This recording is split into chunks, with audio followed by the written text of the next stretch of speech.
कुछ जानकारी मॉनसून सत्र से जुड़ी हुई। विधानसभा के मॉनसून सत्र का तीसरा दिन है और बीजेपी ने सदन में जोरदार हंगामा किया है। बीजेपी के 4 विधायकों के सदन से निलंबन पर खूब हंगामा हुआ है। उसके बाद वेल में आकर बीजेपी विधायकों ने विरोध जताया, आक्रोश जताया। विरंची नारायण और मनीष जायसवाल को हंगामा करने के बाद चेतावनी दी गई। इसी दौरान अमर कुमार बावरी रिपोर्टिंग टेबल पर चढ़ गए। मार्शल ने इसके बाद विधायकों को बाहर किया है। बीजेपी ने सदन से वॉकआउट कर दिया है।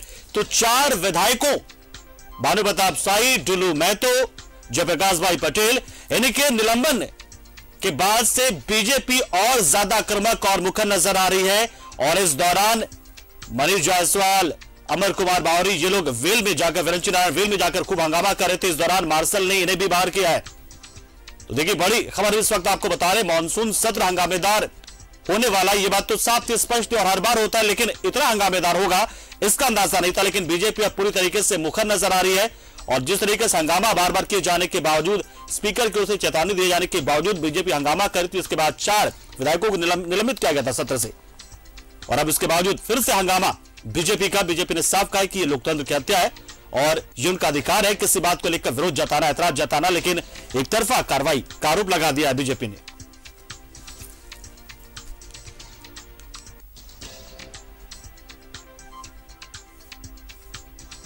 तो विरंची नारायण और मनीष जायसवाल ने हंगामा किया जोरदार, फिर उन्हें बाहर किया गया। अमर कुमार बावरी रिपोर्टिंग टेबल पर चढ़ गए। फिर मार्शल के जरिए उन्हें, मार्शल को निर्देश दिया गया, जो मार्शल थे उन्होंने इन विधायकों को बाहर किया है।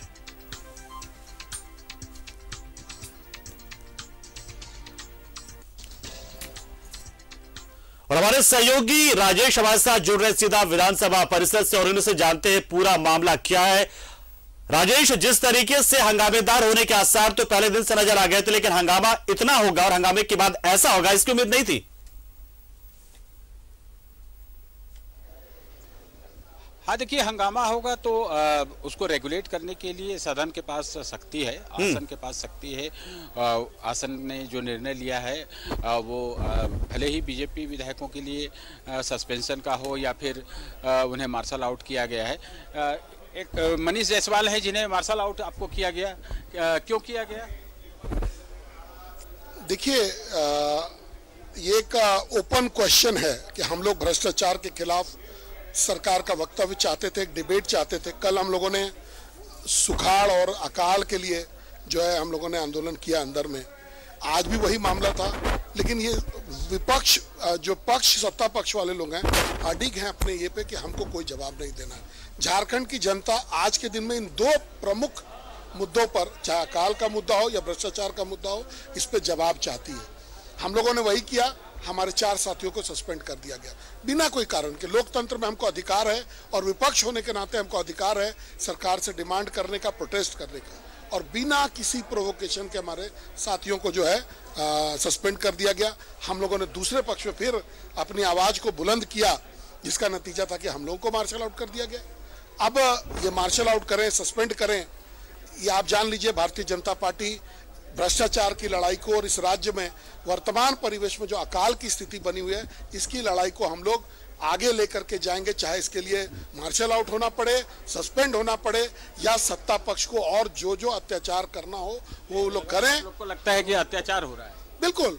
आप स्पीकर साहब के आचरण पे मैं बड़ा विनम्रता से आपको बोलूंगा कि स्पीकर साहब का जो कंडक्ट है उस चेयर पर बैठ करके, वो झारखंड मुक्ति मोर्चा के सदस्य के रूप में है, जबकि उनको चेयर पे बैठने के बाद उनको जो है दोनों पक्ष को, सत्ता पक्ष विपक्ष को बराबर तोल के चलना चाहिए। लेकिन उनका आचरण ऐसा लग नहीं रहा है। ऐसा लगना है, आपको लग रहा है कि वैसा ही आचरण है? अच्छा, जिन्हें मार्शल आउट किया गया या सस्पेंड किया गया, क्या वो आप लोगों से अलग तरीके से विरोध कर रहे थे जो ऐसी कार्रवाई हुई? लोकतंत्र में अनुशासित तरीके से, लोकतांत्रिक तरीके से सदन के अंदर राज्य के जनता के सवालों का हल ढूंढना, यह प्रतिपक्ष के सदस्य के नाते कर्तव्य है। और इस नाते सदन के अंदर भारतीय जनता पार्टी के विधायक, प्रदेश के अंदर जो आज भ्रष्टाचार है, चाहे वो पंचायत में हो, अंचल कार्यालय में हो, ब्लॉक कार्यालय में हो, सत्ता शीर्ष में हो, इस भ्रष्टाचार को लेकर के सदन के अंदर लगातार, सदन के बाहर भी, सदन के अंदर भी, यहाँ अकाल, प्रदेश के अंदर अकाल ग्रस्त क्षेत्र घोषित करने की आवाज सदन के अंदर सदन के बाहर लगातार उठा रहे हैं और इसमें कहीं न कहीं इस प्रकार के लग रहा है कि उनकी आवाज को दबाने के लिए इस प्रकार के हथकंडे अपनाया गया है कि सदन के अंदर प्रतिपक्ष की आवाज न गूंजे, इसलिए कृत्य किया। ये भी कहना है कि सबको सस्पेंड कर दीजिए। ये स्वाभाविक है ना, हम राज्य की जनता के आवाज का प्रतिबिंब है। राज्य की जनता के सवाल सदन के माध्यम से अगर नहीं ढूंढेंगे तो आखिर ये सवाल जाएगा कहाँ? और इसी को ढूंढने में अगर इस प्रकार के कृत्य हो रहे हैं तो निश्चित रूप से हम सब अपेक्षा जरूर रखते हैं। चर्चा में भाग लेना चाहिए कि नहीं? मान लीजिए भ्रष्टाचार तो एक ऐसा मुद्दा है कि जिसका ना ओर है ना छोर है। आप देखिए बहुत बड़ा विषय है और नहीं तो कहे कि बहुत पिन पॉइंट टाइप का नहीं हुई है। नहीं, आप देखिए कि राज्य की जनता के सवालों का जवाब सदन में नहीं ढूंढेगा तो और जाएगा कहाँ? और सदन में तो प्रतिकारात्मक तरीके से विरोध करना, यह तो विपक्ष के नाते सकारात्मक वातावरण बनाकर करना, यह तो विपक्ष का नैतिक कर्तव्य है कि राज्य की सरकार को, शासन तंत्र में जो लोग बैठा है उनको जनता की आवाज जो चल रहा है उसको उठाना। अब राज्य में सारे माननीय मंत्रीगण, अधिकांश माननीय मंत्रीगण, माननीय सदस्यगण, चाहे सत्ता पक्ष का विपक्ष का हो, क्षेत्र में जो सुखाड़ आया है, जो अकाल की स्थिति बनी है, इस पर चर्चा क्यों लोग अवगत है?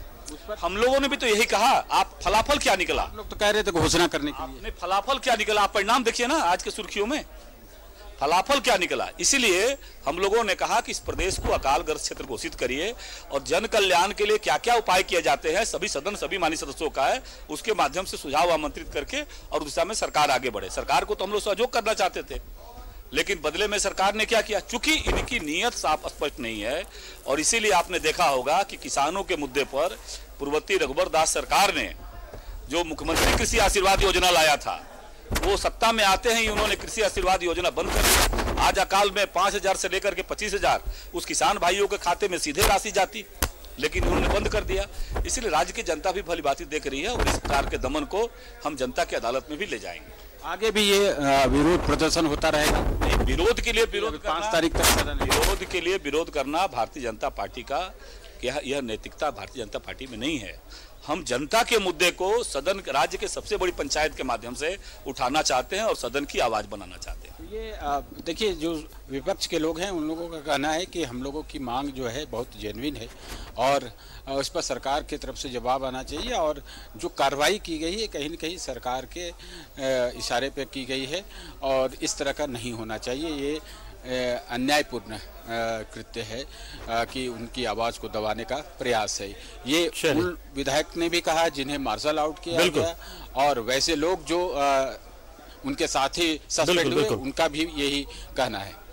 चलिए, बहुत बहुत शुक्रिया। राज्य समाज से जुड़े आप जानकारी आपने दी और दिखाया कि किस तरीके से बीजेपी के जो विधायक हैं वो काफी अभी आक्रोशित हैं और निराश भी हैं, क्योंकि उनका ये साफ करा है कि जनता से जुड़े मुद्दों को आखिर सदन में नहीं तो फिर कहां वो उठाएं, किससे पूछे, किससे उसका जवाब मांगे। और इसी बात को लेकर वो लगातार हंगामा भी करे और कह रहे हैं कि ऐसा हंगामा हमारा जारी रहेगा जब तक हमारे सवालों का जवाब सरकार के उससे नहीं आएगा। बहुत बहुत शुक्रिया। राज्य समाज से जुड़े एक छोटे से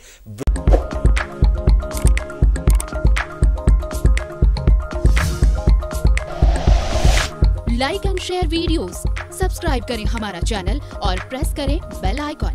न्यूज़ 11 भारत, सच है तो दिखेगा।